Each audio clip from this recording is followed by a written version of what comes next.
Hello বন্ধুরা, এখানে দেখতে পাচ্ছ আমি সব সবজিগুলো সাজিয়ে রেখে দিয়েছি। তার ফুলকপি দিয়ে রুই মাছ করব।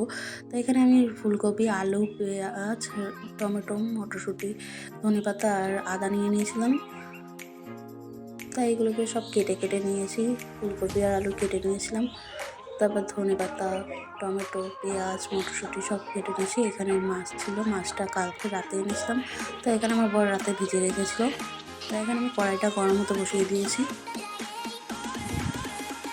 বসানোর পর এখানে আলুতে আর ফুলকপিতে হলুদ দিয়ে দিলাম।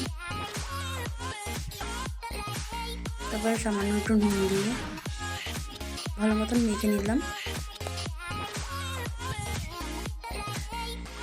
তারপর কড়াইতে তেল দিয়ে দিলাম।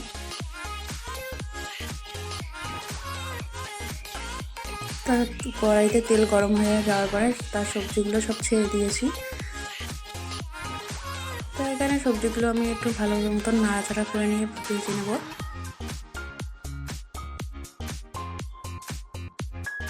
তা এখানে আমার ভাজা হয়ে গেছে, আমি তুলে নিয়েছিলাম।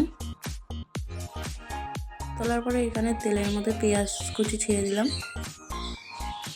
তো তারপর আমি লঙ্কাগুলো তোমাদের দেখাইনি, তা আমি এখানে লঙ্কাগুলো মধ্যখান দিয়ে চিড়ে দিয়ে দিলাম কড়াইতে। তা আমি এখানে ভেজে নেব। তারপর টমেটো কুচি, তারপর মটরশুঁটিগুলো দিয়ে আমি ভালো মতন ভাজছি।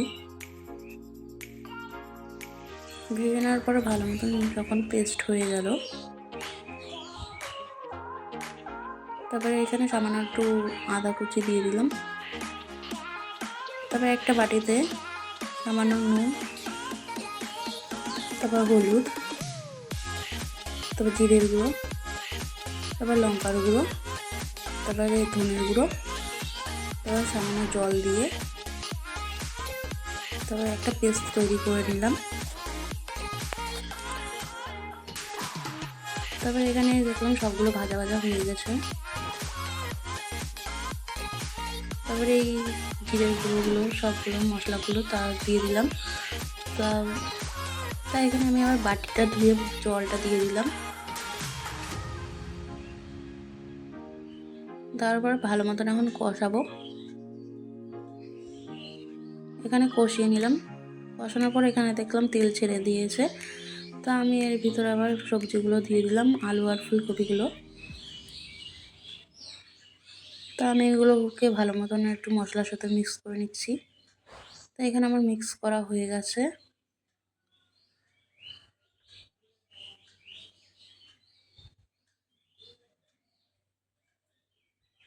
তারপর এখানে আমি একটু সামান্য জল দিলাম,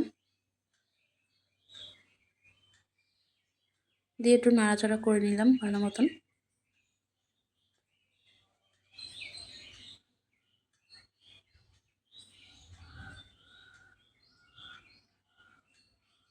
তারপর এখানে আমরা ঝোল যতটা খাবো ততটা ঝোল বাড়িয়ে নিলাম।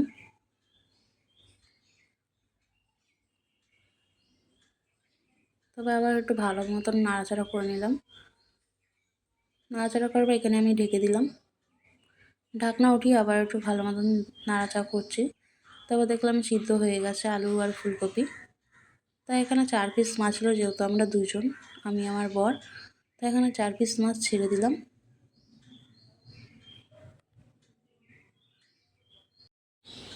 তারপর আমি এখানে ধনেপাতা কুচি দিয়ে দিলাম। তারপর আমার এখানে রান্নাটা পুরো কমপ্লিট হয়ে গেছে।